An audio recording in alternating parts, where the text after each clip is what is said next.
Hey all, before we get started, make sure that you hit the subscribe button down here and hit the notification bell for upcoming interviews.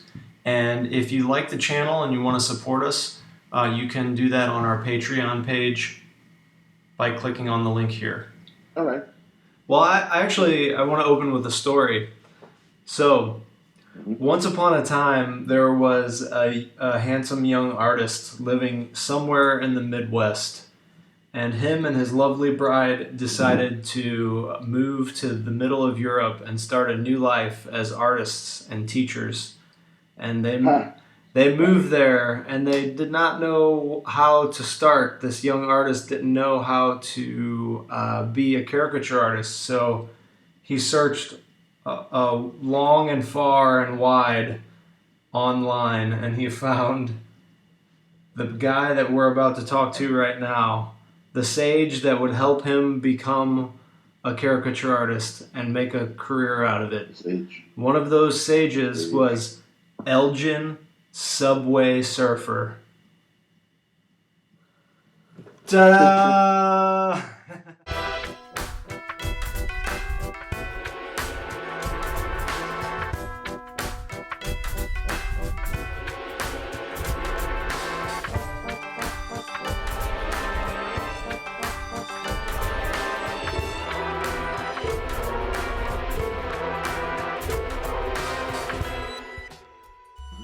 So is that a proper introduction? Does that work? That's a great introduction. Okay. Great introduction. I guess let's start with how you got started. I mean, I want to. The thing about Famous When I'm Dead is that it's a interview series that is for telling the story of artists that on how they became artists and how they continued in that career and became successful in that way. So, or Right. how they thrive while they're still alive. So. I'm interested in knowing, like, basically how you got Mm-hmm. into it and like what brought you to that. Yeah, I started drawing when I was, in kindergarten. I won a bunch of awards. My teacher kept putting them into art contests for children, and I kept winning. I didn't know what she was doing. I was just drawing. Mm-hmm. So by the time I got to be 8 years old, I had already built up a reputation, Hmm. in the elementary school art world, I guess. That's Yeah. what prompted this children's book author, Mary Ann Gross, to contact me. That's the back, so I had to tell you that part of the story. Oh, I see. Yeah, yeah. She didn't just say, is there an artist living on this block? Let's try this house. No, Yeah. Yeah. I was known, and so she came to my house. Would you like to do this? I said, yeah, okay. We'll just draw a picture of your family, and I drew it. He said $25, please. How did you know to Which is a charge lot of. right away? Well, okay. She had a partner with her, Uh huh. and her partner whispered in my ear, say to her that would be $25, please. So Oh, actually, nice. in a backhanded way, I was learning the importance of having an agent. So he said Nice. $25, please. And so I said $25, and over the course of a year, I began to get royalties for the book. At Every, 8 years old. yeah, Nice. every month or so, I So got you got royalties. like you were like buying extra fruit roll ups and extra Yeah, gummy yeah, extra bears. food roll-ups and stuff like that. And I thought, even my 8-year-old mind, I thought, oh wow, getting paid for drawing. That's kind of a good idea. And so all throughout, like most artists, all throughout elementary school, I was the artiste. And I remember kids always being lined up at my desk to draw. Draw this, and it really helped me because I was a nerdy kid. The kid with the glasses who's always got his head down, drawing, and I would draw stuff for the bullies and the bullies would say they would protect me, like I was protected. It's like mafia, Yeah, like the hey, art mafia.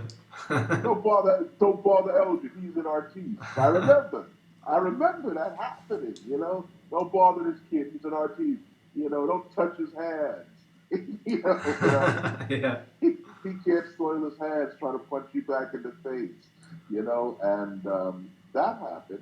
A lot, and I just said, wow, there's something to that, and so I just kind of kept going from there. As an artist. Um, do you need something more with the caricature bit? How to get into that? How I got into that? No, no, we can just talk about how you got going from there. I wanted to share real quickly. I had Okay. kind of a similar experience in art school. Like the one like explicit moment that I remember is I was really into the Tasmanian Devil. So I drew the Tasmanian Devil, and I remember like this kid stole. Like I remember I came back to my desk one day and my drawing was gone, and He this stole your kid Tasmanian devil. this kid was walking around with my drawing of the Tasmanian Devil, like claiming that it was his drawing. Get out. So It's plagiarism. yeah, yeah. This was also probably I was probably 5 years old, you know. So this is I learned about plagiarism then and copyright Yeah. law. Copyright, copyright issues. It's funny. The first cartoon that what I really, really knew that, myself personally, forget about what my art teachers, thought. The first time I knew that I could really draw, because getting a likeness, even at an early age, is really, really important to me. You know? Hmm. I drew a picture of Underdog. Oh You yeah, know yeah. I Underdog? remember Underdog. Yeah. Oh, yeah. I used to watch Underdog a lot, And just a little side note, he was one of the first rappers because he talks entirely in rhyme, Underdog, that Really? cartoon. Yeah, oh yeah. If you watch the old cartoons, Underdog talks in rhyme. Everything that he says. You, it's so cool. And so I would painstakingly try to draw Underdog, and I remember the day that I finally got it right. And I said, "Oh man, I can draw," because it looks just like the cartoon, you know. Yeah. Like looking back on it, it probably didn't look just like the cartoon, Yeah. Yeah. but it looked recognizable enough to me. And then I drew Fred Flintstone, and it was the same kind of effect. So at an early age, being able to get a likeness, was really important to me. And I remember, tearing up sheets of paper if I couldn't get the likeness right. So I kind of, I just had that in me. It wasn't just enough to be able to draw something and be satisfied with it. It had to look like the thing that I was drawing. Hey, hi, I hope you're enjoying the interview. I just want to let you know that I put a lot of love and work and energy into this channel. So if you're feeling the love from the channel and you want to reciprocate some of that love, please pop over to the Patreon page right here. You can pledge even $2, which is less than a cup of coffee these days. We have a $5 tier and we have a $10 tier, and all of those have their own rewards. Thanks and enjoy the rest of the interview. I like this Appreciate. angle though. This is a good angle. I'm seeing With this one here, right up in your nostrils. yeah, yeah, we can't do that. That's too dramatic of No, an that's angle. staying in. Yeah, that's a real caricature angle. I remember, there's this artist named Gil Kane. You ever heard of Gil Kane? No, Marvel no. comic. Oh, Gil Kane's a Marvel comic artist. Okay. And Gil Kane, he was Gil Kane. Is this good? Yeah, that's good. Can you hear me? Yeah, yeah, I can hear you good. Oh, you can hear me fine, right? Yeah, yeah. Okay. Yeah. No, Gil Kane is famous. If you look at his art, every time Gil draws something, he has to get the nostrils. I mean, he loves to draw from that kind of view. I Oh, don't know yeah. why. I don't know why he does, but it's one of his signature moves. Okay, this is fine. I can, yeah. Yeah. All right. This is Yeah, I good. think maybe because, when you draw a character, like looking up at the character looks more powerful. It's more Yeah, ominous. maybe. I since we're just chatting about art, I guess to relax it. Here's one thing I regret. And I guess I didn't need it. I never had any formal art training, like in the sense of, okay, you're going to art school now, and you're going to learn about perspective and about figure drawing and about all of these things. Mm-hmm. Like my family was very they weren't poor. My father was an accountant, so they weren't poor. You could say he might have been. You could say my father was cheap, but he wasn't poor. He wasn't poor. Uh, and I never went to art school. My parents didn't think that that was a viable career. My father, I still remember, he's passed away. I still remember him saying, "You need to become a pharmacist." I mean, that was his thing because Oh he wanted to man, be because he wanted to be a a pharmacist, that's and crazy. he thought, well, be a pharmacist, you always have a job, and yeah, I can see the wisdom, in that, but they I guess they said, well, that's paying for our lessons is not the way that we're going to spend our money. So what I had to do is I would take out books from the library, Gray's Anatomy. I remember Bert Hogarth's book, I believe it is, Dynamic Figure Drawing. I You haven't heard of know, that one. yeah, and I would take out the books, open them up, and just draw them over and over again. And I figured, I said, well, what is an art school going to do? They're going to have you practice drawing stuff ultimately, So I'll just get the books and just practice it that way. And if I meet up with other artists, I will just glean what I can from them and just practice. And that's what I did. And when you're doing it that way, there's sometimes there's this little voice in the back of your head. At least it was in mine, maybe not in yours. You feel like you're doing it wrong. You're not doing it quite right. If you're Mm-hmm. learning, that way, and that can be a weakness because you don't need other people to validate what you're doing, and art should be something that's personal. And I realize that now in hindsight, but growing up, that's the thought that I had in my head a lot and had to push back past it. Um, Nobody else could tell that about me, because I drew with such confidence, Mm-hmm. but that's something that was, always in the back of my head. It's like, man, well, one of these days, a real artist is going to see what I'm not doing, and he's going to expose me.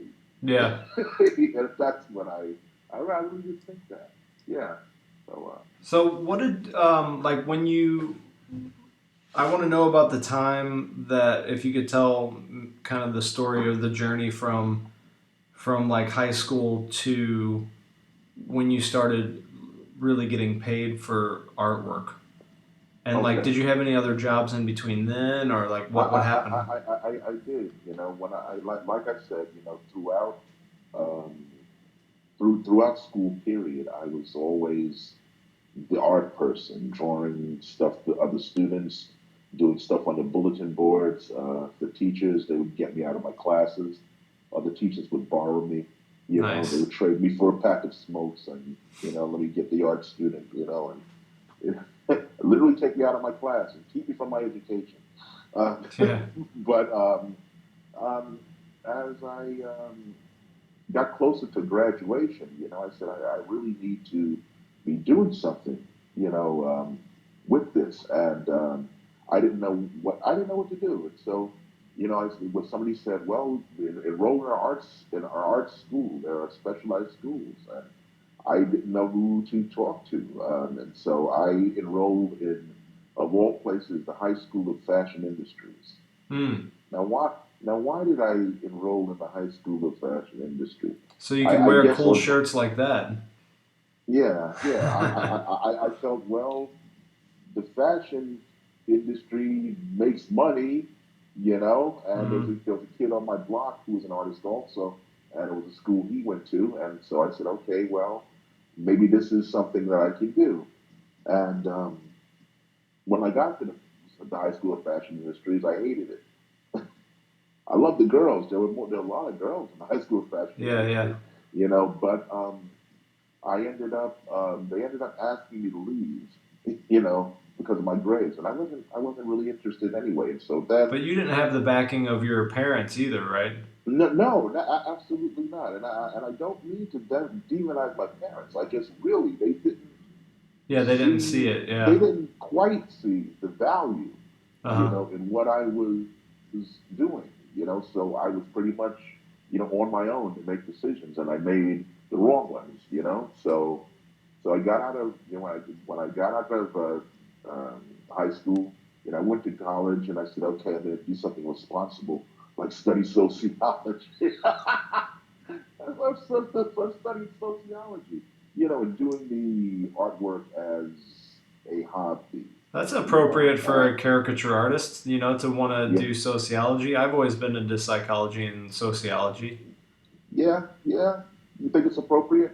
Well, Yeah. I liked it, and I was doing an internship and kind of, just a little sad that I had to let the dream go. And so I'm going to try to fast forward things, Sam, because this is too long a story, Well, did you? So, So did you? You didn't complete your studies in sociology, or you did? no, no, no, I didn't. I met a girl, you know, Oh, you okay. know, we got married, and I started working. So you First studied abroad. yes, yes, I studied abroad, all right. Yeah, I studied. It's I your got a dad joke for today. Happy Father's Day. I studied abroad. Yeah, so I'm working. I work, some temp jobs. I worked in a theater uh, company on 42nd Street. And I remember I used to pass the caricature artists, there and just kind of dream, you know. I Hmm. also worked on a side note, I also worked as a 911 operator in New York City. But I used to watch the caricature artists and dream, and I went to work for the police department as a 911 operator. And when one of the mayors, and that was a job actually that I really liked. I didn't think that I would, and Hmm. so I forgot about art entirely. And then when the new mayor got into office, he started downsizing the department with people who had a certain amount of time in, and my job got downsized. And so now I got desperate. I said, okay, I really need a job now. And so I'm going back to 42nd Street to my other job, that I had, before, for the theater company. And I passed this caricature artist, and his name is Kenley Dillard.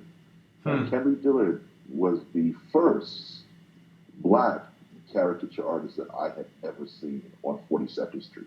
If you go to 42nd Street, even now, it's inundated with Chinese caricature artists. Okay, you could say they own in 42nd Street. I know that because I remember trying to set up one time and I almost got assaulted. Hmm. They're very aggressive about their space. But Kenley was there. Kenley and another artist named Lewis. Were there And permits issued for that? yeah, oh There. yeah, yeah. You have to have permits, but there are a lot of caricature outlaws there who just set up. He said, "Hey, listen, the police can't be everywhere or at all the time, and I got to eat. Yeah, and I I'm was sure that they don't. That's the very last of their list of things to do in New York City is to go yeah, settle a yeah, yeah. dispute between a Or, black and Chinese or, caricature artist. although I have to say, they would pick out me and Kenley because in a sea of yellow faces, then you have these two black ones. Hmm. And I remember asking an officer, how come you don't harass the Chinese artists like this? You think there's too many of them, you can't tell them apart. Wow. That's literally what the guy said. What So, year was this? Like what time was this? this was 80s, in the Hmm. 80s, was so anyway, um, I'm walking down the street and I see this caricature artist, and so I start talking to him, and I said, yeah, I said I can draw caricatures a little, and he told me sit down and draw them, and so I drew him, and it was okay, and then he drew me, and he drew me in like 2 or 3 minutes, Hmm. and I thought that was phenomenal because it took me about 10 minutes to draw him, Hmm. and when he drew me. I said what everybody says. That doesn't look like me. It's the first thing that I said. It doesn't Yeah. look like me. And I knew, and it looked exactly like me. Do you still have it? And no, I don't have it anymore. Oh. It looked exactly like me. And so I went to my interview, and then hoping that when I came out of the interview, he was still there. And then he was still there when I came back and we began to talk. And I said, I'd really, really, like to do this, and started asking him a million questions. And he answered every one. And then he gave me an invitation. He says, listen, he said, I'm out here, every day. Why don't you come out tomorrow, and do this, And so the next day I came out, and there he was. And after that, we struck up a friendship, and he literally mentored me for nothing. Hmm. And I will always be grateful to Ken Lee because I was his competition. Mm-hmm. And he taught me everything, Hmm. he taught me what to buy. He taught me who to watch out for. He taught me, you know, how to get customers, what paper to use, what markers, were best, Uh-huh. and I mean, he literally taught me everything about street caricature from the ground up. And so what we ended up doing, we ended up forming a partnership because we both had outgoing personalities. But unlike most people who have outgoing personalities, we didn't compete with each other. Our personalities complemented each other. So since we were African American artists, people, a lot of people would shy away from us. They didn't want to be drawn by us because they see a lot of these Chinese artists out there, and they would see two black guys out there. And I think on some level they must have thought there's got to be some kind of scam. Like why Huh. why and I don't I'm not gonna run the race card because it was unusual to see two black artists out there. And so I said, we need to do something to attract people's attention, and make them feel at ease. And bottom line is we want customers. And so sometimes I would dance. I would dance Yeah? because I could pop. The popping. Yeah, yeah, of course. Yeah, I mean, come on. I would I do mean, that you with can the give us a demonstration now if you want. somewhere. I don't know if we can see it here. I don't know if you can see this. Just a simple kind of wave. Can you see that? Oh, yeah, there we go. I don't know if you can We see get that. some music going. That maybe get some music. You know. Did you do it? Did you dance with music on the street? Oh yeah, there's always music on 42nd Street. Oh, Yeah, yeah? yeah. So there's music there. I mean, Underdog? Were you dancing to yeah. Underdog? Well, no, it wasn't like I'm tap dancing like the minstrel show or something like that. Just kind of, moving to the beat, popping occasionally. Because people in New York, that's part of the whole tourist scene. They stop for dancers, you know, Uh huh. and they stop to watch them, and they say, they see a guy, caricature artist, caricature artist, caricature artist, caricature artist dancing. What's going on here? Yeah, You know what I yeah, mean? yeah. So they see that, and be attracted to what we, were doing. And also, we had things that we would just shout out and say to them. Most of the other artists would sit down and just be quiet, Uh huh. and not say anything and wait for the customer to kind of come over, and then they would just sit down, Uh huh. and be drawn. What Kenley and I would do, we would talk to them and say, hey, you're a tourist, right? This is what you came to New York for. You came to New York to have fun. This is the fun. Yeah. This is what fun looks like. If you go back to Ohio or Walla Walla, Washington, or whatever you're from, you can say with confidence to your family members, I had fun. This Here's my is it. receipt. This is it. I had fun, and people would laugh, and we would always engage them, in conversation. And as he would drawing, we would keep talking Uh to huh. them. And in my case, I guess maybe being a sociology major and psychology major, you know, I found out that when you would talk to people, They would open up to you and tell you the innermost secrets of their heart. Yeah, I'm really serious. People would go on about their marriages, about their relationships. You know, we talk about politics and life and everything. And it became a relaxing kind of thing. It was important to me um, when I drew people, you know, I would tell my students this. I said, I don't draw the face. I said, I draw the personality. I said, it's a hard concept to grasp a hold of. I said, but when I talk to a person and I get a sense of who they are and what they're feeling, I can draw them a lot easier. I said, I draw that and it comes out and it comes across in the drawing. I said, sometimes the quote unquote physical likeness doesn't have to be as strong as I think it has to be.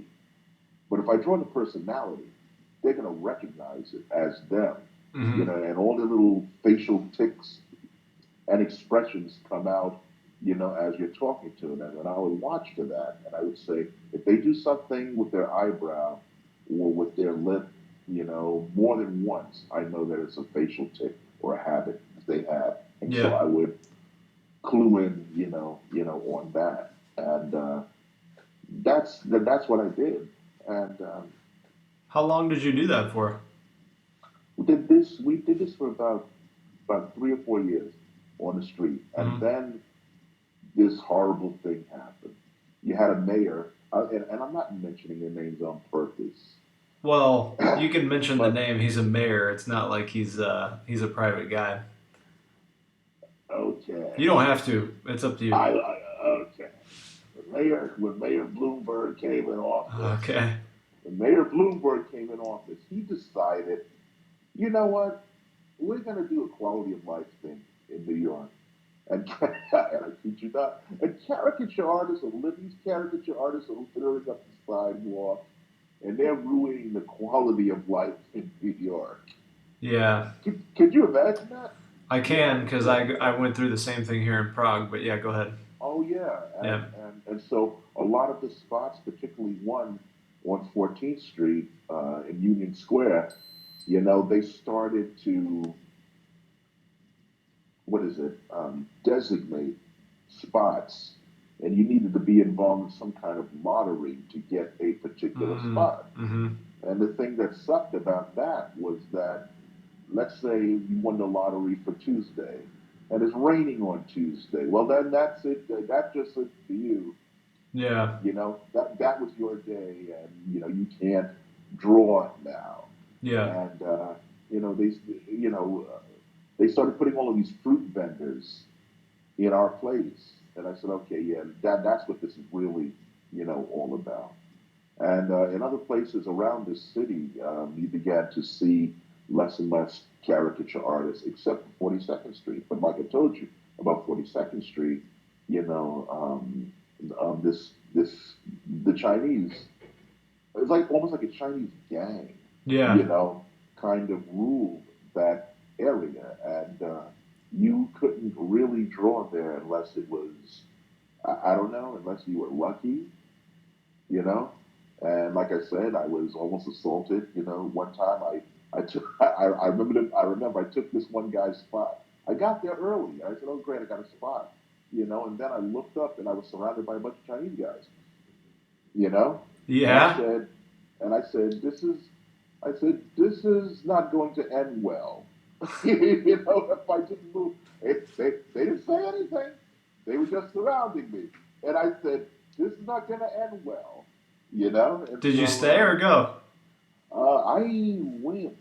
Okay. Hey, I went. I mean, it's like I said, it's not worth this much because I could be drawing and get hit in the back of the head, or something. Because like I Yeah. said, it was a pretty, it was pretty intense, so it wasn't worth it.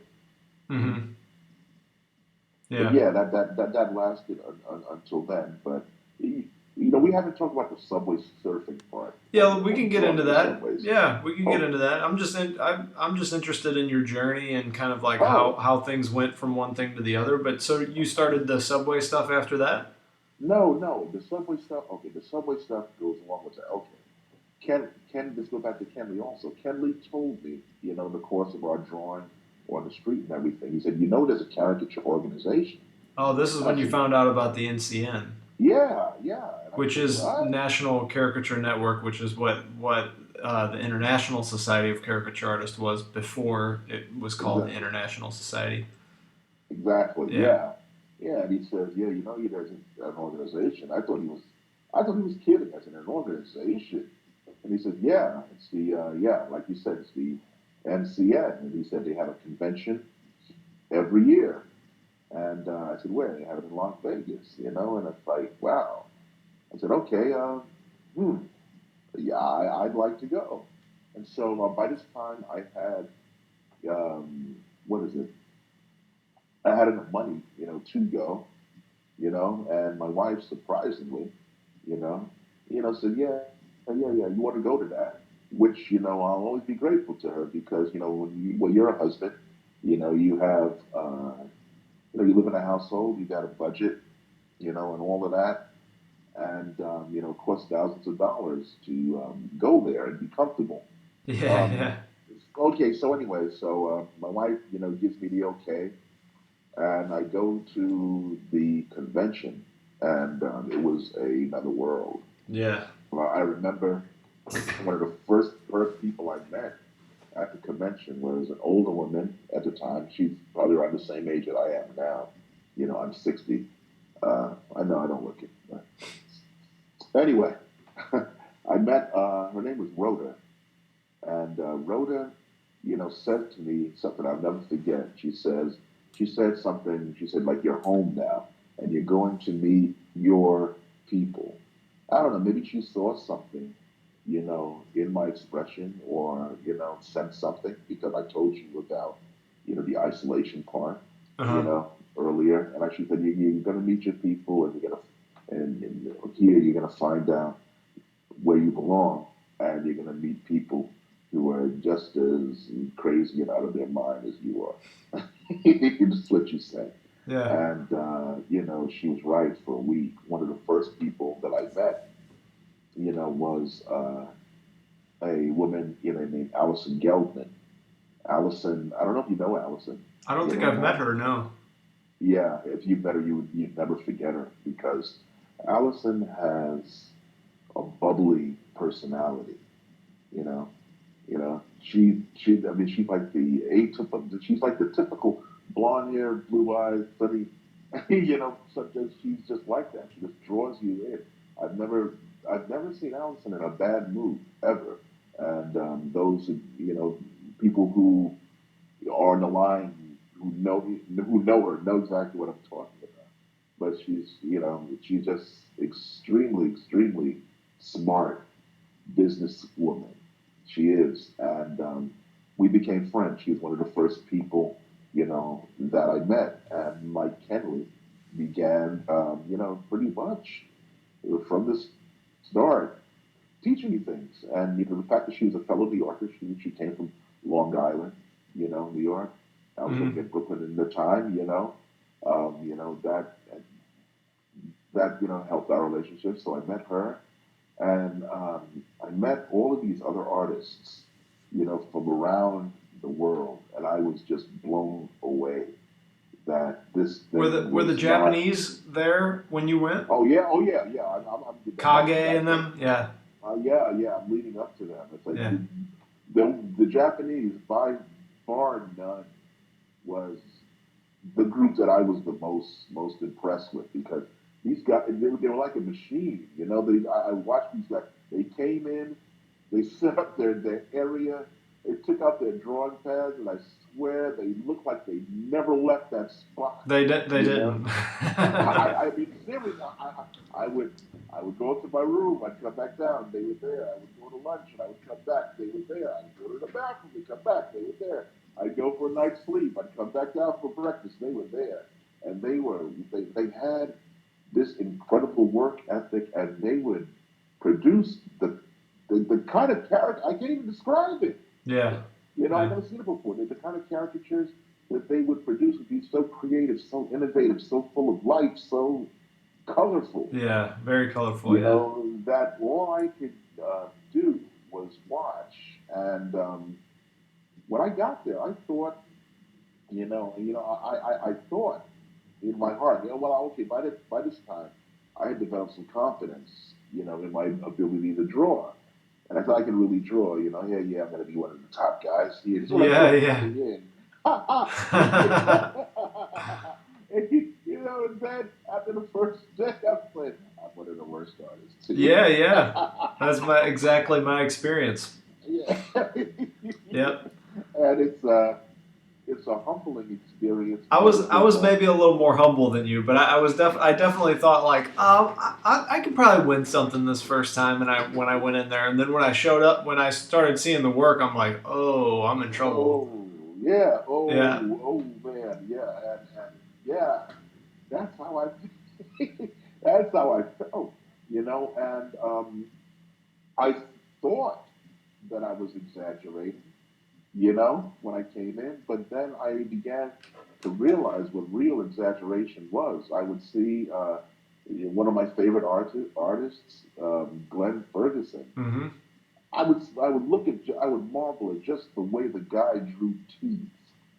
Mm-hmm. I never knew that you could caricature teeth like that because I always felt nervous about drawing teeth, and usually I would draw teeth. It would look like a pair of some Tic Tacs in your mouth. That was it. Yeah, yeah. What chiclets. But this guy would caricature the teeth. I remember another guy named Lar DeSouza. Oh, God, I hope I pronounced his name right. And I know him, Lar DeSouza. He got the rainbow colored beard. Yeah, yeah. Yeah, yeah. Lar was doing what was it? He was doing a caricature out of clay, something else that was new to me, and he was obsessing over not getting the exact color of the eye on some clay right. Yeah. He was, I'm telling you, he was absolutely obsessing over it. And I was saying to myself, it's blue. What's the big idea? But he needed that particular shade of blue, Yeah. or it was wrong. And I was like marveling over that. And so, there are other experiences. There's another artist, another black artist from Atlanta named Tony Smith, Yeah, I who haven't met that him either. Oh, he's brilliant. He won that year. He won best black and white caricature, artist award. And I met him and his wife, you know, Oh, and maybe I have met Anthony. yeah, Tony. Yeah, yeah. yeah. I Now thought, I'm remembering him. Yeah. He's a little bit yeah, older, yeah. yeah, a little bit older. Yeah, yeah. We're around the same age. Mm-hmm. Yeah, yeah. He's a color of chocolate. Anyway, I met him, and when I didn't win anything, I came in like you. I was a little disappointed, and his wife took me aside and she said something to me I'll never forget. She said, "How often do you draw?" And I told her, "Well, I draw when I'm going to, a gig or something like that, and she said, "You realize that these people draw 8 hours a day. It's a job, you know? They get up and they draw. They practice. They drew this. They do this assiduously. You can't just do this casually. Yeah. You have to keep at it and looking back on it because again, referencing my friend Kenley, I remember he spent the night at my house, one time, and I came downstairs at 6 a.m. and this guy was drawing his drawing pad. That wasn't me, you Hmm. know. Yeah. Kenley, just getting. I know I'm referencing him a lot, but Kenley's the kind of guy with most people write in their diaries. Kenley would draw in his diary. He would draw. It would be like live adventure graphic novels. Uh huh. Just little mundane things that he would be doing, like brushing his teeth, and he would draw it. Like most people would write it, Yeah. so that he was constantly drawing it. And then so Tony's wife told me, yeah, this is what these people, do. And so I started practicing exaggeration, and I showed you, one of the few ones that I remember was it was one of the Japanese drawings. I think I gave it to you. He has a really, really long nose. Uh, Well, let me see. I might be able to pull it up. yeah, let's see. You won't be able to see it on your screen though, because I'm just doing a Mhm. screen recording. Yeah. Is this one of the He has character? glasses, yeah. Japanese gentleman. He has glasses, really long nose. To me, his face kind of looks like a horse. Wait, hold on. Maybe I can find it. He said you'd be able to bring it up on yours. Well, if you have it, if you I have, think I could. I think I could. oh, I think I'm getting to that stage now. I'm going back in your messages. Oh Mm-hmm. yeah, I think I see it. You think you do? Yeah, let me get back down to it. Yeah, it's got like a Green. oh, it's a green background. Oh yeah, I can show it to you now. I can show it to you. All right. This is it. Can you see that? Yeah, pull it back a little bit. There you go. That's better. Yeah, it's a Yeah. little blown out on the screen, like the light. It's a little bit light, but yeah, Yeah. But yeah. anyway, this that was my first attempt, at exaggerating. And And you were drawing on the iPad then? oh no. I was drawing on paper. That originally was a paper caricature, Okay, okay. and I took a photograph of it, and then I was going over my old pictures, and I said, let me do this digitally. Uh huh. You know, now Rhoda and Angie Jordan were the first two caricature artists that I saw drawing on a computer. It was like I was maybe my second or third convention. They were drawing on a Do you computer. remember the year? Oh no, I'm sorry. I'm sorry, I don't. You know, I'm an old man. Was The it years, was it the still years called blur. NCN when you went? Oh, oh yeah. No, was it still? It might have been. It, Okay. I'm thinking. I'm thinking. Um, I think they no, changed the name like 10 years ago. yeah, I think it might have been. They might have been ISCA. Yeah, it was. At any rate, so Angie and Rhoda were drawing on a computer, and I came by Rhoda's desk and look what she was doing, and it was interesting, but I thought it was sacrilege. I said, what are you doing? And she showed me all the wonderful things that a computer can do. She was doing with ease, and I marveled at what it could do. But because I was a purist, I thought it was cheating. Yeah. I said, you can't just color character. You can't color it, in 2 seconds. You have to labor over this, Yeah, yeah. or it's not really pure. It's like, I mean, how dumb can you be? It's like the computer is doing it. Yeah. This is my thinking, And then Angie had a Cintiq, and she invited me to draw on it. And when my hand hit the Cintiq, I nearly fainted. It was so beautiful. It was like, it was like going into Narnia. And I was like, but still, I saw the wonderful things that she was doing with that. And I said, this is cheating. Now, Angie also is famous for being the first, person to be drawing on an iPad. She Oh, kind of brought that, out. She'd be a good person to interview, yeah, Angie. yeah. Yeah. Oh, yeah. I hope You she. I could hope you send maybe succeeds. send me her name on the Yeah. messenger, and I'll try to contact her. That would be interesting. Yeah. She kind of pioneered that. Angie, Rhoda, and there was another artist in New York who was not a part of the old NCN scene. His name was Dale Gladstone. You know, and Dale, I remember we were working a job together. He came back all excited, saying, you got to try this. And again, with the computer stuff, and I marveled at what Dale could do. But again, I said, "Oh man, that's cheating. I'm a purist." You know what I mean? Yeah, I can't, I'm kicking myself now because it's kind of like a person saying to you in the beginning, "Hey, listen, there's this company named Apple, and stock is cheap. You want to buy some?" No.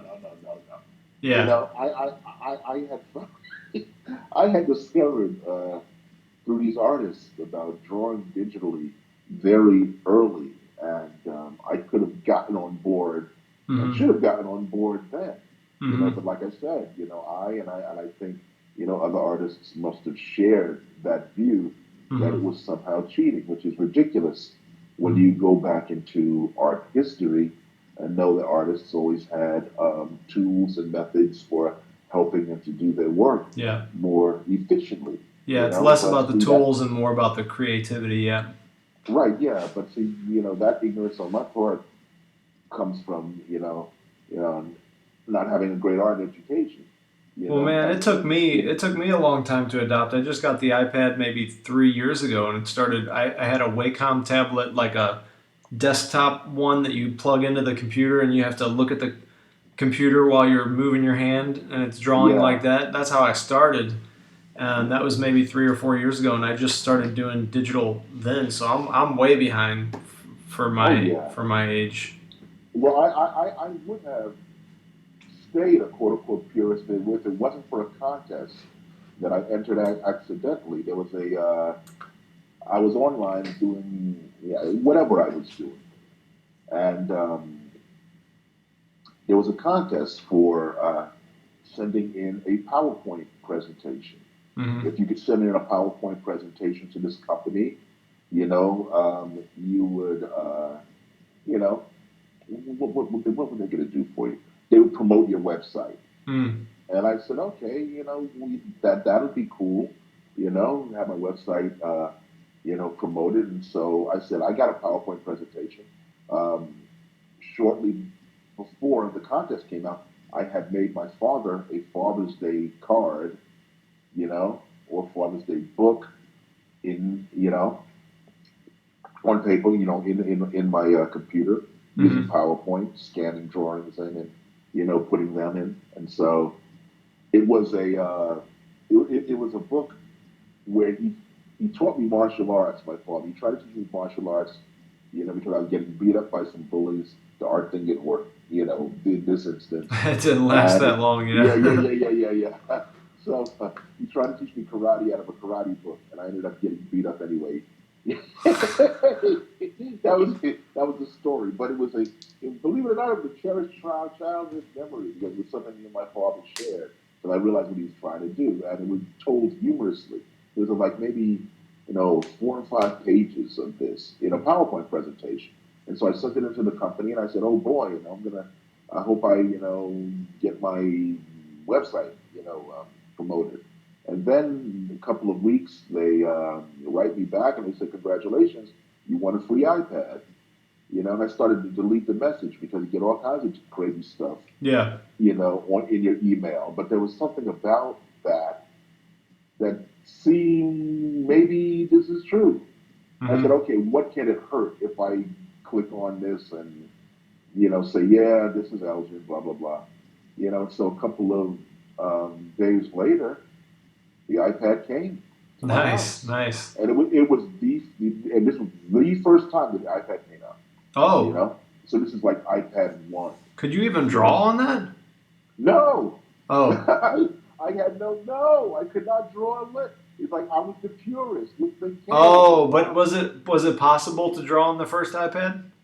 Oh yeah, Oh, I yeah. didn't know Believe it or not, that. yeah, yeah. Believe it or not, yeah. And so now I'm like, oh my god, I got this iPad. What am I going to do? What am I going to do? And so I remember looking at the iPad for about a week, just staring at it. I didn't want to go It's near it. Yeah, like that's what it was. And so then one night, determined to draw on it. And so, I downloaded a program called Art Studio. hmm And so I said, okay, what do I know? Okay. And so I remember this, man, I remember this like it was yesterday. I was on my edge of my bed. My wife was asleep on the bed. The dog was asleep by my feet. And I sat on the edge of the bed on the floor, and put my head down and started drawing. hiding it And start, yeah, like a fighting drug it, addict. fighting it. And then when I looked up, it was daylight. Oh, You know, really? yeah, I had drawn all night. I had stayed up all night trying different things in brushes and experimenting and trying to master it. And then, by the time daylight, came, I had the on it, and I said, wow, this is kind of cool, Mm-hmm. and that's what started, and that's what I know. A lot of artists now, they use Procreate. I hear that name Yeah, that's what I said use. said Yeah. said yeah, said a lot, but I stuck by I stuck by art studio because number one, it's the first, it's my first love, and it's hard to leave your first love, and it was so reliable, and also that it was so cheap. Like, at first when I got art studio, it mimicked Photoshop so much that I said they gotta have made a mistake for this thing to be so cheap. It's got I can't download it. I can't erase it because they probably made a mistake. I probably got lucky. Yeah. I didn't know that Apple products were actually reasonably priced. Yeah. I said, they can't, because hey, Mr. Gates, man, he just charged so much money for his product, and I said this has got to be a mistake. So I can never get rid of it, because it'll cost me hundreds of dollars to get another one. So I stayed with it until I burnt out that iPad, and then I got another one. So let's talk about how you got into the subway thing, because that's we're actually not we don't have a whole lot of time left. I have an interview with Kelly. Do you know Kelly O'Brien? I heard the name. Yeah, she's gonna do some stretches for artists. We're gonna make a video for stretching for artists Right. and yoga, chair yoga for artists. Yeah. So, Okay. We can do that. um, I don't know if you wanted to talk. Well, I'll tell you about the other thing when we're done with that. The subway. Okay, you know how the subway thing started. On the way to my live drawing gigs, I'm talking about clients. By this time with the NCN, with the also drawing on the street, handing out business cards, flyers. I started going to gigs, and I'd be nervous going. And why don't I do what a pitcher does? The bullpen, baseball. He doesn't just go out and start throwing balls. He warms up in the bullpen. So by the time they call him out, he's all warmed up. So I just started drawing people on the subway. Like New York is one of those towns where it's well connected with the train and subway system. We have a really good one, and you can draw on the train. I'd be on the train for about an hour, half an hour on a bus, and so I said I'll utilize the time, and I'll start drawing exaggerated people, and by the time I get to the party, I'll be warmed up, and it'll be just like another step. And so I started doing that, and did it over and over again, and I started drawing with Kenley and with Allison Gelman, on the trains, and this is what we would do. It started out as something I did out of necessity to warm up, and then I started doing it for its own sake, yeah. And then after, yeah, I just started drawing exaggerated people, and then I noticed that doing that helped me to get over my self consciousness about drawing people because it's something I don't think character artists talk about a lot.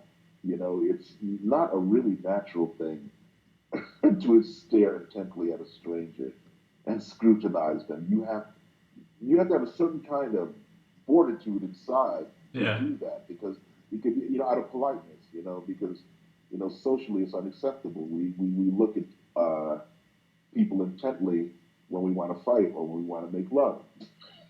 That's it. Or We look both. intently or both. Um, so Yeah, I have a question for you about that. yeah, So you're yeah. you're on the subway now. This is something that a lot of artists talk about when they're on public transport or they're in public at a cafe or something drawing. I personally used to try to hide it where I wasn't staring at them. Now I'm to a point where I don't care. I'll just like keep looking at somebody now. Yeah. Oh man, look, So what happened with you? I started out not caring.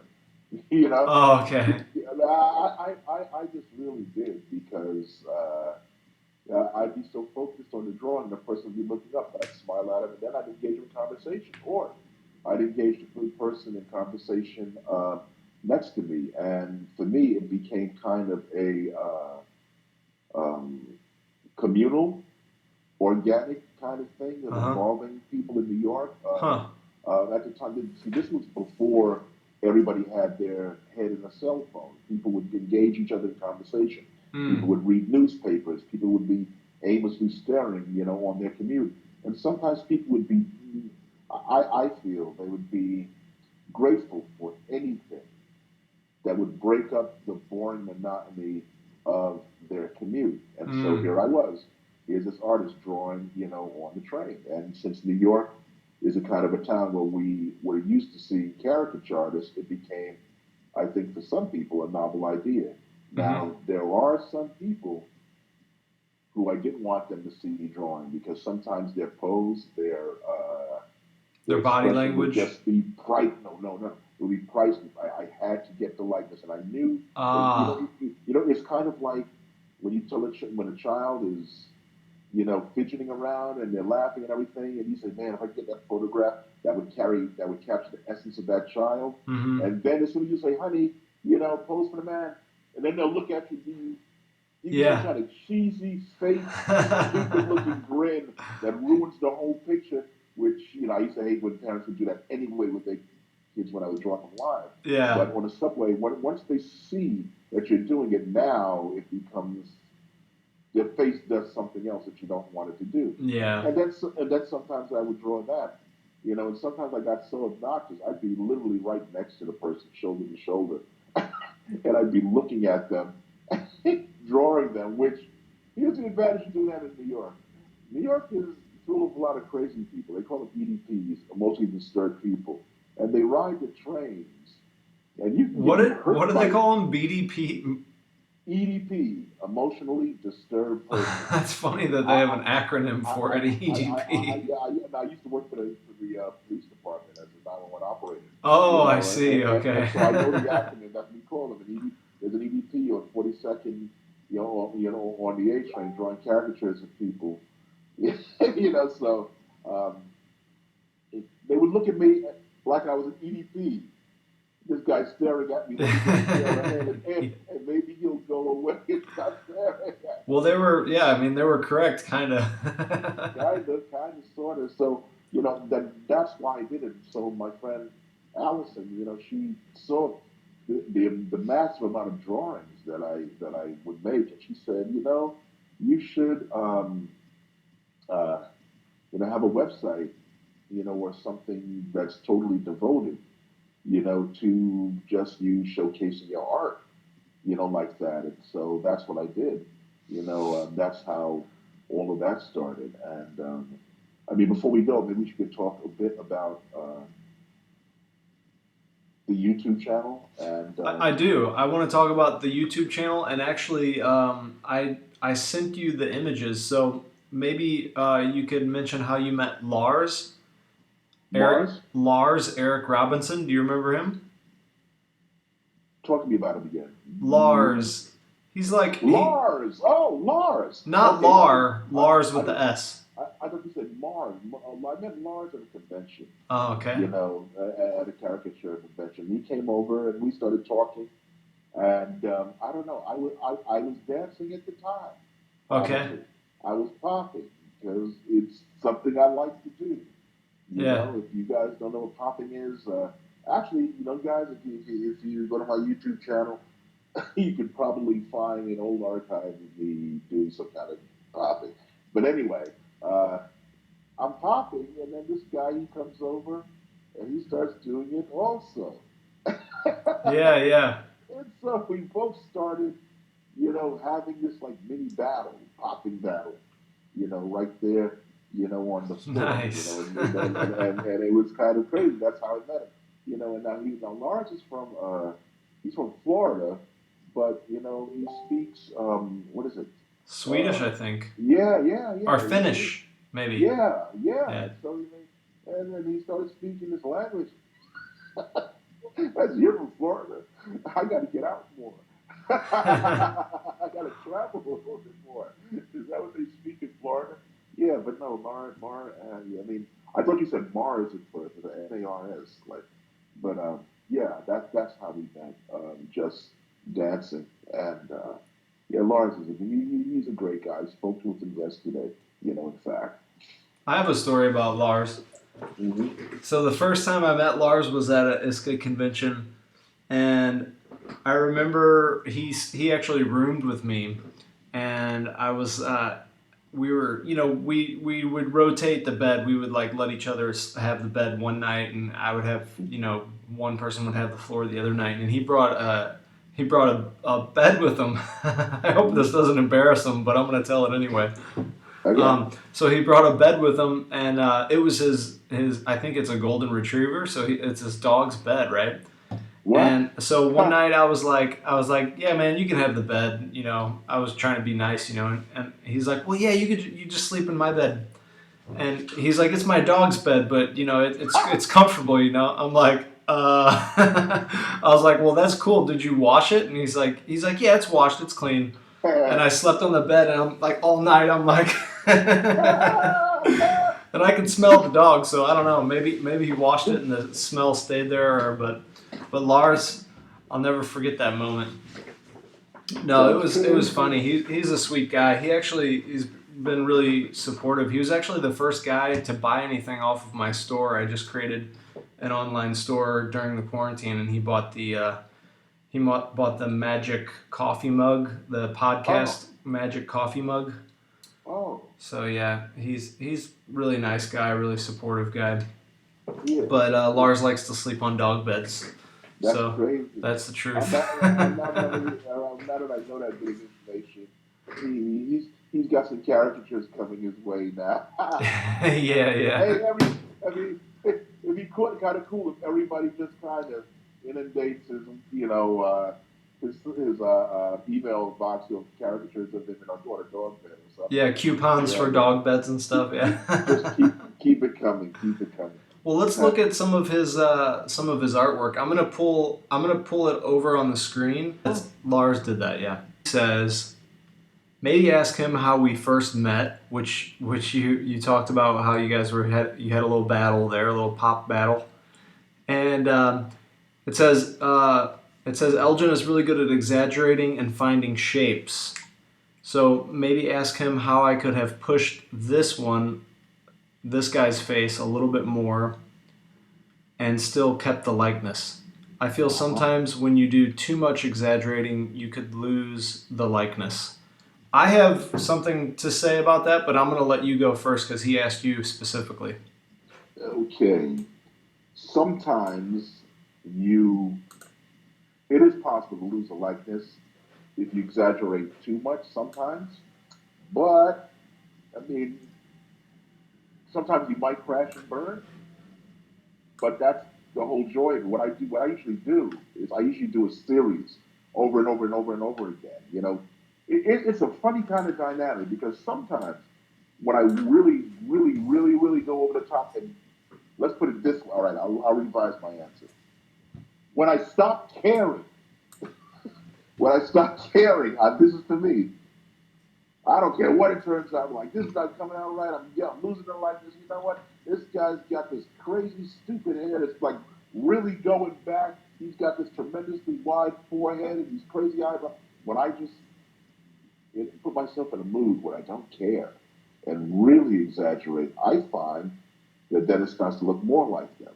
Mm-hmm. It seems like if I'm too emotionally attached and say, I got to get it, I got to get it, I put this kind of pressure, on myself where I start micromanaging everything, Mm-hmm. and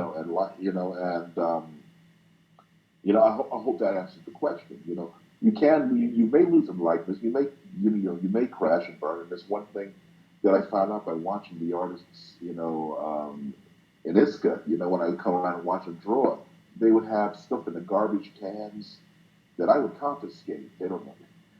I would, just to study. I said, well, man, I can't believe you're throwing this away, Yeah. But they're drawing stuff over and over and over again, until it clicks, in their mind. You're just getting that eye-hand coordination, down. I think that that's the key. I think sometimes Most artists, when they're trying to exaggerate, they give up, a little too fast first, and Mm-hmm. they care a little, or they care a little too much. They exaggerate, and they Mm-hmm. lose the exaggeration. Mm-hmm. You had Jensen on a couple of, he's your first one, right? AJ AJ Jensen, Jensen. yeah, yeah. Yeah. Now here's a guy.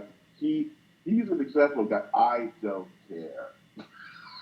I don't care. Yeah, I What would do say you more know? Eric Goodwin is more of Oh a yeah, yeah. Oh yeah. yeah, Eric is like the Eric. Just totally doesn't care. There are plenty of artists like that. There's an artist by the name of Chris Chua. yeah, I yeah. don't know if you know Chris. Chris. I have one of his He's paintings behind me here. Yeah, Yeah. yeah. They do not care, and because they do not care, it ends up looking fantastic. It ends up looking like the person. So yeah.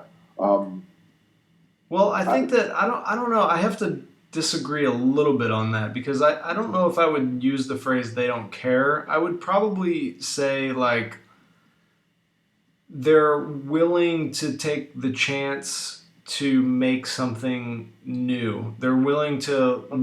All right. They're willing to like not go with the norm. They're willing to step Right. out of the norm in order Right. to forge a new approach or a new style. Well, And I guess that's more accurate. Well, yeah. there are things when you're drawing any caricature you have to get right.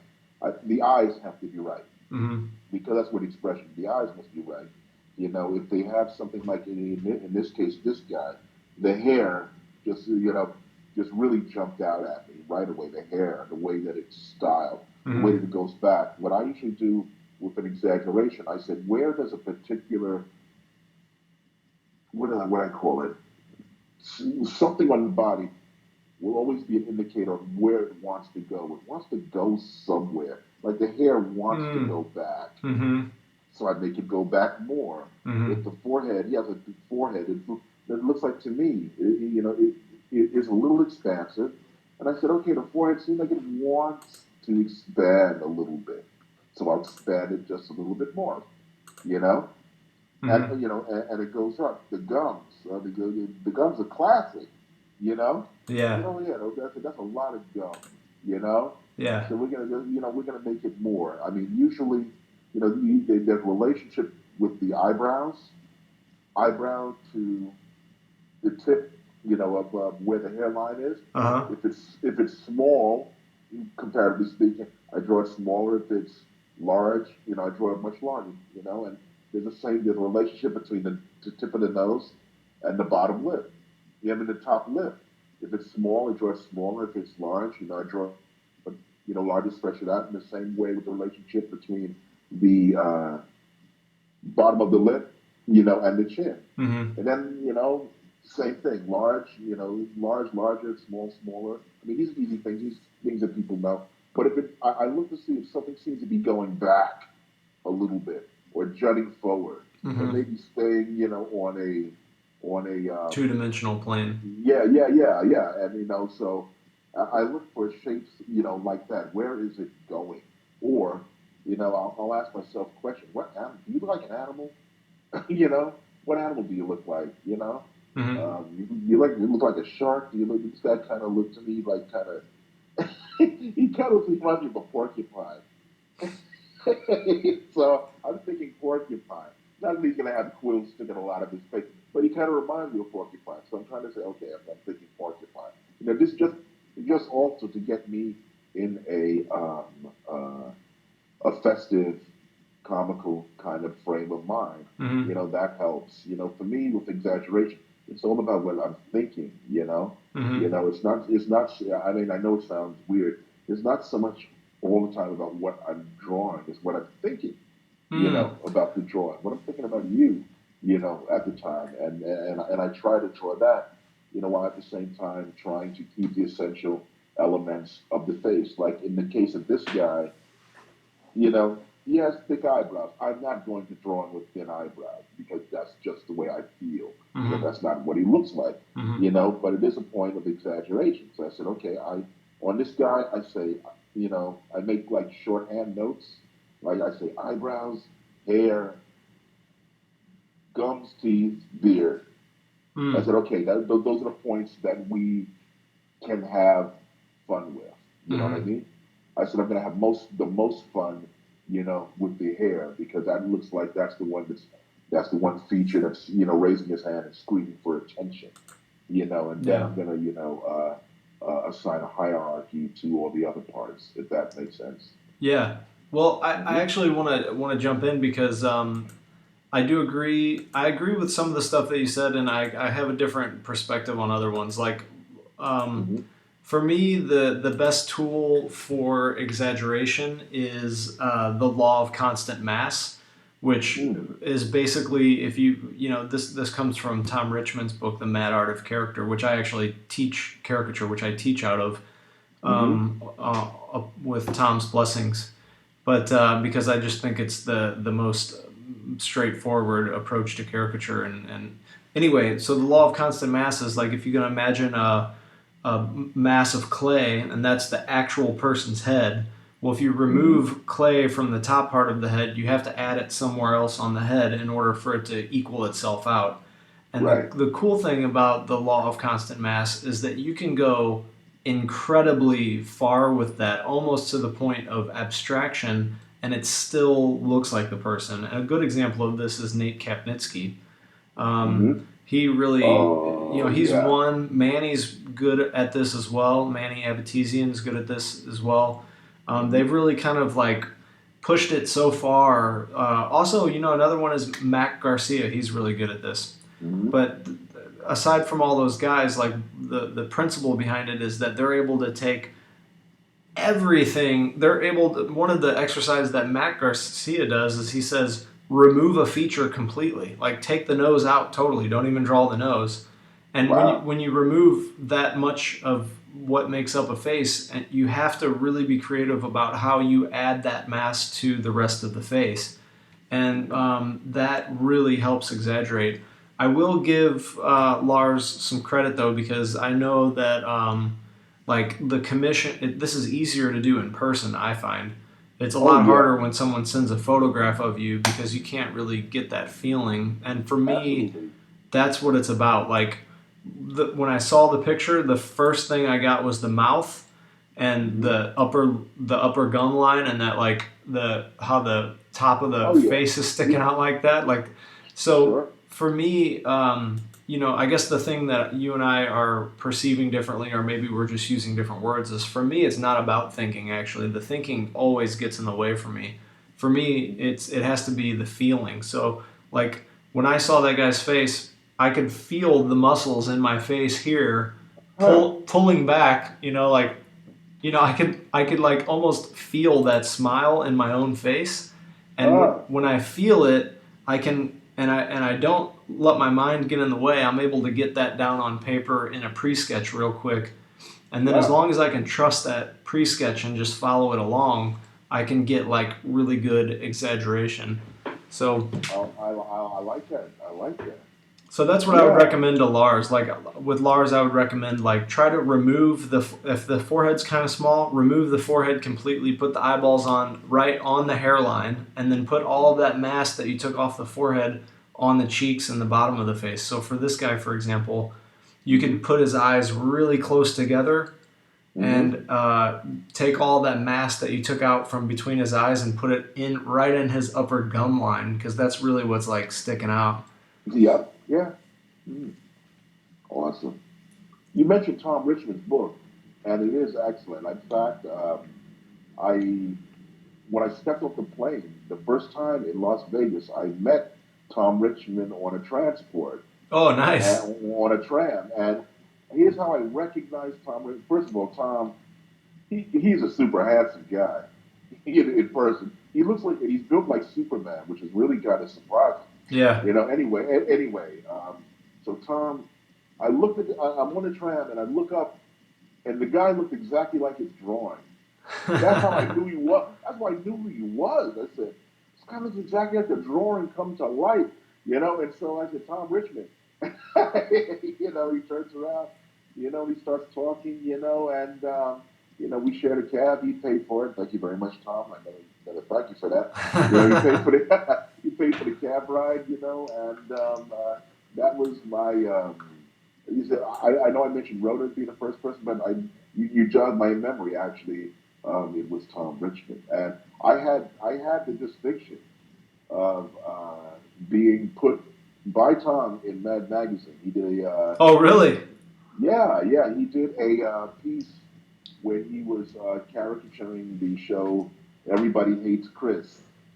And you know how they have the beginning crowd scene in Was that like Mad making Magazine? fun of Everybody Loves Raymond or something? Yeah. Have you ever seen? You ever, the artist Chris Rock? I mean, the comedian Chris Rock. Of course, yeah. You know how he had an autobiographical show. Everybody Hates Chris. You know, and it's based in Brooklyn in the 1980s. And so Tom said, "Well, Elgin's Brooklynite. I'll draw him, in the crowd scene." And so he drew me in the crowd scene, and I have been immortalized in Mad Magazine. Nice. So yeah. Cool. By Tom Richmond. All right. So let's talk a little bit about your YouTube channel because you haven't put a video up in a long time, have you? No, I haven't, and I need to explain. I need to explain. There's a backstory, behind that. In 2015, uh, okay, this is the difficult part of the interview. In 2015, in one day, I was walking on the beach. I lived in a beachfront community in Far Rockaway. We were walking on the beach, and felt kind of strange. Then one day, I went into kidney failure. I had cellulitis. You know, cellulitis is when your legs they just swell up. They get filled with water, and I got tunnel vision. Just like looking down. You have a tube. If you ever been a little kid, you look at a tube, Mm-hmm. and your peripheral vision is dark, and just see what's in front of you. That's what happened to me. And this happened for no reason at all. Still know why it happened. And so when I came out of that, I found out, that I was actually legally blind. You know, that's Mm. what happened. And so I went to the doctor. You know, and it helped. My legs came back.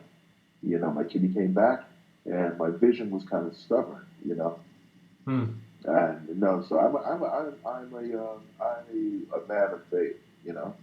I'm a Christian, believer in Jesus Christ. I pray. I pray to God. For my sight to come back. My peripheral vision came back, but the um, visual acuity was never quite the same. Mm. And it comes, and it goes. So I remember being at a gig complaining about the light, and there was nothing wrong with the light. Looking back in hindsight, there was something wrong with me, and it got to a point where it began to be harder to draw people in person. Mm. I feel like I couldn't see the likeness accurately. Not enough. I could make out the faces. It wasn't like they were blurred or anything, like that. But little subtle details couldn't make them out. And on a person of color, on a black person, forget about it. You might as well have been invisible. You might as well have been, you know, you know, made of chocolate candy. Just I couldn't see So what you looked like. that's when you stopped with the YouTube channel, then, yeah. No, that's kind of when I started with the YouTube channel. Oh. I started the YouTube channel because I needed a way to keep myself busy. Mm-hmm. I needed a way to express, what I was, what I was. How can I say it? I needed a way to keep busy. Mm-hmm. And as I did, I thought about what am I going to do? I said, well, as a caricature artist, what is it that I really, really wanted a person to teach me? And I would want to teach a person. I wanted someone to teach me how to think like a caricature artist. Mm. What's the thinking process? Because I'm always like that. a how-to guy, no matter whatever, no matter what whatever I was learning. I said, what are you thinking when you do it? Even when I would, with the popping thing, even when I would talk to people, I said, what are you thinking when you're doing that? What's going on in your mind? Forget about the physical thing that you're doing. What are you thinking? Because if I get what you're thinking, then I could probably do it. So I started putting down what I was thinking.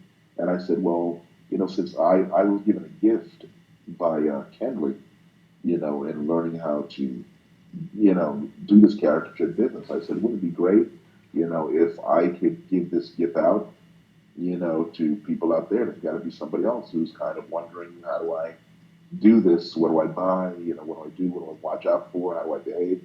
And I said, I'll just start making these videos, and then I said, maybe somebody will watch it.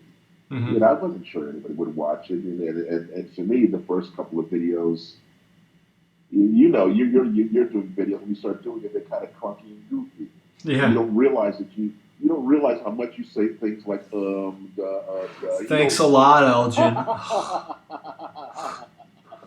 I said it, baby. Yeah, who said, but all right, Now I'll leave you, you out of it. I was saying yeah, and what, because you're watching your videos over, and then I said, no, I'm going to keep going. I'm just going to leave it in there once and all, and maybe this will come. I'll come across more like a human being, than like yeah, somebody who's really polished and professional. And so I began to notice that people began to respond and ask for more stuff, and so I started doing it more, more and more, and it became, something that reached around the world, yeah. You have as 3,000, about 32, almost 3,200 subscribers, I think, right? yeah, yeah. Now the reason why, I stopped, there was a point, like you said, when I stopped, because I really just really got so bummed out, over my illness, Hmm. that it was overwhelming me. Because if you've been doing something, for so many years, Hmm. and then you just stop. I mean, like I said, I have been drawing professionally since I was 8 years old. You Yeah, know, yeah. so and I mean, you don't have to be drawing that long. Just by virtue of the fact that you're an artist, this is what you do. Hmm. This is who you are. This is how you express yourself as a person, not just for money. This is what you do. And Hmm. you have something taken away from you. It's like an athlete, who said, okay, you can't run anymore. Yeah. That's it. And I began to feel so depressed about that. I'm like literally doing the lying in bed thing, Oh, and not getting up, and being depressed. And I remember making a video, explaining to my subscribers, I'm so sorry, I'm depressed, and that's why you haven't been seeing me.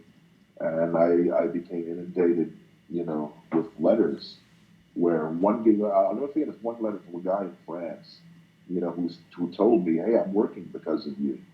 I didn't have a job, and I didn't know how to do this. And you taught me, exactly what to do. He said, I'm not rich or anything like that, but I'm working, and I wasn't working before, and that's thank you. And I got so many responses like that. I got a response, from a woman, who was on dialysis, and she's an artist, and she said, your channel kept me going. There's just something about your voice and about the way you express things that calmed me down. I look forward to it. hmm. Please don't stop making videos. And so yeah, So you're back. so Here we yeah, go. Elgin's back, yeah, everybody. yeah. I am back. And here's what I can do. I and just from the help of friends, Lori Edmond, she's a friend. I forgot to mention her, fellow caricaturist in New York. I would talk to her a lot about it, but very few people knew what I just revealed to you. She knew, Kenley knew, you know. And I sadly had to tell my agents, Tad Barney, Mark, Mike Hassan, that was a sad day Hmm. when I told them, that. And then I said, well, what can I do? And I realized that I could still do digital stuff because the computer, of course, you can bring it closer to you and further away. You can vary how close it gets to you. It's backlit, and I said, okay, well, this is something that, I'm able, to do. And I started talking to Glenn Ferguson, and anybody in our community, we know, Glenn's story, it is phenomenal. Glenn just did a caricature recently of George Floyd Mm-hmm. that's so phenomenal. I mean, considering, the disabilities that he's struggling with, the fact that he's still Glenn. you know, Yeah. he's still that artist. He's still that phenomenal guy. And I spoke with him, and his story was such, inspirational, to me, and I said to myself, man, I should have talked to Glenn sooner, you know, and it would have pulled me out of my depression more. So I mean, I have to, credit, him also, Mm-hmm. in helping me to get out of my depression, Mm-hmm. I guess you could say, I use my art, and I use it now as a form of art therapy. Never thought I'd have to use it, on myself, Mm-hmm. but it has definitely kept me going, you know. Well, thank you for sharing that. I'm really looking forward to some videos coming out from you. I want to encourage you to keep doing that because you've already inspired me, and that was years ago. And it sounds like there's a lot of other people that you touched and encouraged. So, and Yeah, also from there a are some new purely, videos up there. you have new ones up there? Oh yeah, there are definitely new ones up there. Oh, nice, nice. There are three new ones. Yeah. Oh, cool, cool. That's great. Um, so we're pushing the time, but I want to ask you one more thing. I was hoping that you would be willing to share the story of your friend when you were growing up because that Oh, really that. touched me. Yeah, and there's this term going around now, like how to be anti-racist.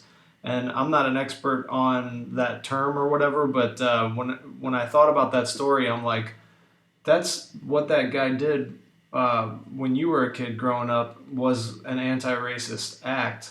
So I thought it would be cool if you could just share that story, or if you're interested in sharing that story here. Sure, I'll share it. I'll share it. Just give you the backstory on that because it's important. During, I was going to junior high school, and middle school in the 1970s. Now, around that time, this was like still during the civil rights era, and a lot of the schools in the African American communities were underfunded, and the education, comparatively speaking, was not as good, as it was in some of the, white neighborhoods, and so Board of Education got this great idea. I think it had promise. What we'll do is we will bus out, the some kids from the African American communities into the white schools. That way, we will give the children a opportunity to interact with each other, you know, at an Mm-hmm. early age, and also, since the teachers have to teach the white kids, will be in the classroom and get the same quality of education that their students are getting. And so we would all get up, me and a bunch of students from around the city of New York. Would get up early in the morning and be bused out to these white schools. What we didn't know was that a lot of the white students were coached on how they should treat us when we got there. And I tell you, in the city of New York, they were literally at three. You could set your watch by it. In the spring, at 3 o'clock, there were riots in the schools. I'm talking about riots. You would have carloads in our school. You have carloads of racist whites. They would drive up, get out the car and trace us, and we'd be running for our lives. They would trace us to the train station, and, or Mm. to the, well, mostly to the train station. And they never came into the train station to beat us down. But if they caught us before we got to the train station, we'd be beat down. And this happened all over the city.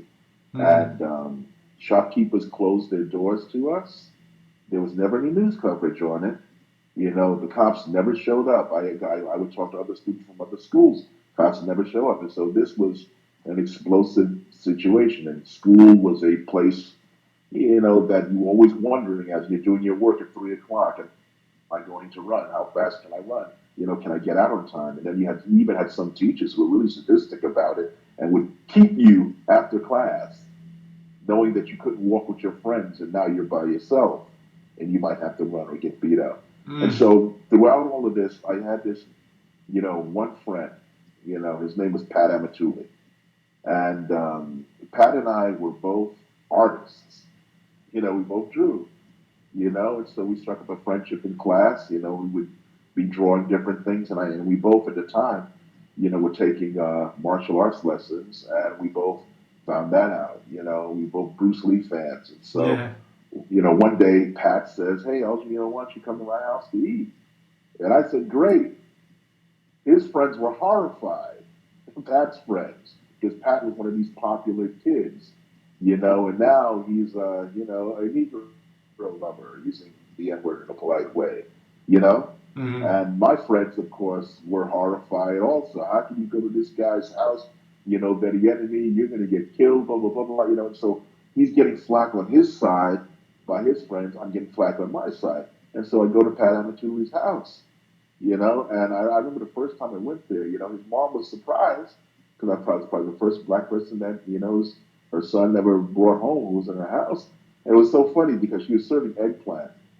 And eggplant, and Pat's Italian, you know, so eggplant is a racist term that that Italians sometimes call African Americans. They call you muli or mulignat, you know. Yeah, yeah. But she happened to be serving eggplant, so maybe she was even a little embarrassed by that. I didn't know at the time that that was a racist word, you know. But she said, do you like eggplant? It was kind of innocent. And I said, no, no, I've never had it before, you know. And so I went to his house a couple of other times, you know, and, you know, it was great. We would do martial arts there. We would, you know, draw, you know, and do stuff like that. And years later, I realized what Pat did.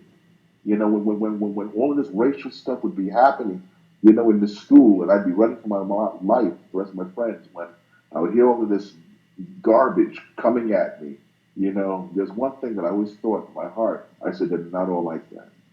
I Mm. had concrete, empirical proof they're not all like that because that's not, you know, who Pat was. That's not, you know, who we were, you know, together, you know, and you know, throughout the years, it shaped me, and I was so thankful for when Facebook came out because Pat moved, you know, to California, you know, shortly after, you know, we got, you know, when we left school. He moved to California, and I never saw him again. And then when Facebook came out, I looked him up, and you know, I was able to find him, you know, and thank him, you know, for what he did, you know, and you know, recently, you know, I thanked him again, you know, on Facebook in the wake of this whole situation with George Floyd, Hmm. you know. So I mean, it's important. It's important, you know, to have relationships. A lot of sometimes a lot what causes a lot of racism is a lack of understanding. You don't really know people. You know of them. You know the caricature, Hmm. pun unintended. You know of what they're supposed to be like. Oh, all black people are like this. Oh, all white people you're like Hmm. this. Hmm. But you know sometimes when you quiz people, they've never actually had you know intimate you know relationships. You Hmm. know on either side. Not they might have run into them. You might be run into a black person. You might talk to them, or you might tolerate, a white person, But having that kind of a friendship, that's what changes you, Yeah. and only by a person's heart being changed, you know, um, is this thing going to turn around. People's hearts need to be changed. Does that answer the That's question? That's great. I think we should end it on that. That was. Thank you for sharing that, and yeah, I just thought that that was a really great story, and it Mm-hmm. just shows like how one person can make a difference. You know, like Sure. that's affected your whole life, and that one act of courage and kind of rebellion in the face of racism, like not just changed your relationship and his relationship, but that affected everybody in some Mm-hmm. way. You know, like it sent waves against the vibe there, and it showed that like it could be another way. So yeah, I mean, Mm-hmm. it shows the impact that one person can have if they're conscious and they're able to think for themselves and follow their heart. Sure. So Sure. well, Mm-hmm. is there something that you want to plug? Let's talk about your YouTube channel. How can people find you on YouTube? Man, you know what? I'm so behind as far as computers and being computer savvy. Only thing I can tell people I'm gonna is find you right now so I can oh tell my people. God! If you can find me on YouTube, you can find me. I mean, all I can think I can say is there. You know, I can tell you the web address, the YouTube address, Elgin Bolling How is YouTube. it that you Okay, have more subscribers to me and you don't even know your own channel? Here we go. I don't even know my own shit. Look at well, it goes back to not caring, not even being caring about subscribers. You know, one day I looked up. I didn't even know how to check my subscribers. I looked up and I said, "Oh, 3,000 subscribers." You So know, now you are people can find you at Elgin Subway Surfer Bowling. So it's Elgin Subway Surfer is one word, and then okay. bowling Bolling, and I'll put a link in the comment section below. Um, Uh-huh. yeah. Also, this is kind of a side note. Are you getting paid for that? Because Yeah, indeed. you know you Well, can make money on your okay. YouTube. Well, here's the thing. I have. Are we on the air with this? Or Well, we I can keep we it on or cut it out. Doesn't matter. oh, no, no, you can cut this part out. And because, all right, you just asked me the question that I have been waiting for years. Okay. Okay, the little bit that I know about YouTube is you can monetize this. I have no idea how to do that because I looked at it. I said, you know what? I said 3,000 subscribers is nothing to sneeze at. You know, I said I have no idea how to monetize this, and I said and I know there's a way to get paid for this, but I don't know what it is. And so if you Mm-hmm. can school me on that, I would Well, really I'm not an appreciate it. expert. I'm not getting paid yet. I think that you It have to set up a Google AdSense account, and you uh-huh. have to have over 1,000 subscribers to start getting paid. And it depends on how much like they can pay you depending on like what advertisers are willing to pay for your kind of channel. So like if you're doing drawings and you're like yeah and you just mention like and I like to use these markers or whatever and Oh, like well, no, can I interrupt you for a minute? yeah I have plugged on my channel. Whoa, glitch. Are you still there? I'm still here. All right, one moment. Where are you? Well, I'll keep talking. I have plugged on my channel Tombow brush pens. Uh-huh. I have plugged Crayola markers for years. Uh-huh. I did a tutorial on both the Okay. Tombows and the Crayolas, like forever, just constantly. Every time I did a tool, I was especially Crayola, you know, because that was my go-to marker. I loved Crayolas, Uh-huh. still do, you know. And so yeah, Yeah, you're one of the guys that encouraged me to use Crayolas. I actually went from Chart Pack and then I switched over to Crayola. Now that's what I use for live is it art, caricature. and they're great, right? Yeah, yeah. They're fantastic. I mean, they So take a beating. They're unreal. So I would recommend. I would. The best thing I can recommend for you is just to go to YouTube and type in like how to monetize. You have to set up an account through Google. I think it's called AdSense. Right? And once you get that verified, I think it might take a week or two to get that verified. Uh-huh. Then you can go to YouTube and monetize it. And there's a Mm-hmm. bunch of tricks and stuff on how to like get your YouTube channel going. But you're at a point now with 3,000 followers. If you come out with like 2 videos per week, you'll Hmm. start to see things grow. Especially if you make sure that your ad work, like um, your like video description has all of the tags and stuff in it, and you have good thumbnails and stuff, you'll start to see the growth. And I think you could probably make $100 a month off of that at this point. That's So good. Well, you know what? Thanks so much. I'll tell you a little secret. I was doing a video a day, and because and I had no idea how computers work. mhm. Apparently, you know, the powers that be or whatever, and was picking up the fact that this guy is doing every day, every day, every day. This guy is doing this, you know, caricature stuff. But I was literally doing a video a day, That's you better. know. Yeah, so Yeah, that I think that's how I brought the subscription. Now, here's a little side note, you know, the Subway Surfer name, yeah, um, that moniker. I thought that up. It was based on, it's an old term. In New York City, kids would do a crazy thing. The subway trains would take off and they would get on the train and ride it to the next station. yeah, They, they would sometimes do crazy, like ride on the side of the train, right on the top of the train. And it was called subway surfing.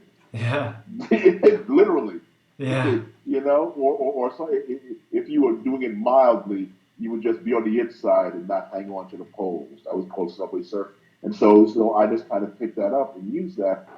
There was a game out called the Subway Surfer, you know, and these people had to know that I had a channel, you know, and a GoDaddy account and all this other kind of stuff. They had to know because you don't just pick a name without seeing if somebody else has it, you know. And yeah. so they used this name and didn't even have the courtesy to even try to call me to, you know, check on it or something like that, you know. So anyway, Yeah, well, you come up when you type in that. Let me see. I'm just searching now. Yeah, I see something else. But when you type in Elgin Subway Surfer, you come up right away. right, yeah. But back in the old days, if you type in Subway Surfer, I would come up first, Oh, you yeah, know. I see. Yeah. Yeah, I definitely would come up first. Yeah. All right, but anyway, that's it. Yeah, so cool, man. It was really great talking to you. It's good to I think it was a really great interview. So I can't wait to I put it out. I'm going to release this on Friday. okay. I'm gonna do a new schedule on my releases. But yeah, I want to encourage you to just keep on making the videos and putting them out. And you got good content. It's interesting, the stuff that you're doing on the subway. And yeah, Hmm. Okay, thanks, man. Thanks. Yeah, I really appreciated this interview. It was fun, you know, to be up on Friday, and thanks so much. yeah. You want to give any What time? shout outs? You got any shout outs or any plugs that you Oh want to? yeah. I want to give a shout out, you know, to all guys in Dolls in New York. You know, shout out to Kenley Dillard. Shout out to Allison Gelman. Shout out to Dan Springer. Dan Springer. Shout out to Lori Edmonds. You know, and Clarice Hornensberg. You know, just those are my people. You know, who we've worked a variety of games. I also want to give a shout out to the late yeah. God, wow, his name, but just Z-Man.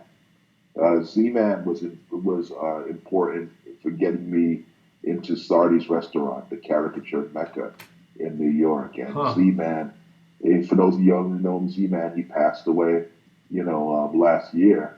And yeah, I really miss Z-Man. To give a shout out to him. Also to Garrett Bender. Garrett Bender passed away as well. You know, we worked some gigs. You know, he was one of the early crews. So yeah, those are the New York, guys and dolls. You know, if I missed everybody, oh, Dale Gladstone. Gotta give Dale would beat me up. Yeah, give a shout out to him also. So that's it. And do you have a Only place where people can find you on Instagram? Do you use Instagram? I have an Instagram account that I've never used. Oh, You okay. know, I Okay. mean, I'm glad that BET found it because I did a job for BET. Really? You know, Oh, I did a job, I've done work for MTV. I've done work for BET. Also, and they found me on Instagram, an account that I hardly ever use.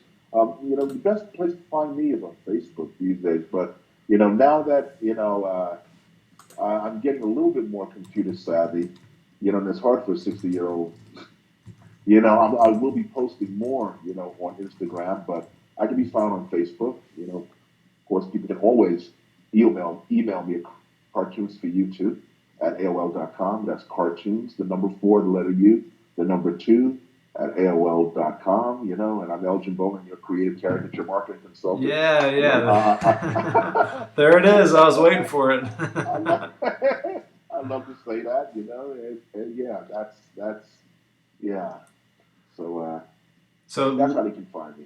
cool. Well, thanks a lot, man, and we'll stay in touch, and we should talk more about YouTube and help each other out. And Okay. it was cool. Thanks for being vulnerable and telling that story. And yeah, it was Hmm. cool getting to know you better for sure. All And right. Yeah. Yeah. you Thank big you, man. inspiration Thank for you. me. So thank you for what you do, and thanks for the encouragement and inspiration.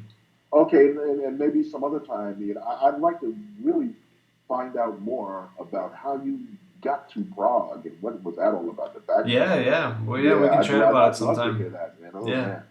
yeah. Hmm. Okay. Okay, Elgin Subway Surfer, everybody. All right. Peace. All right, bye. Bye bye. Take care.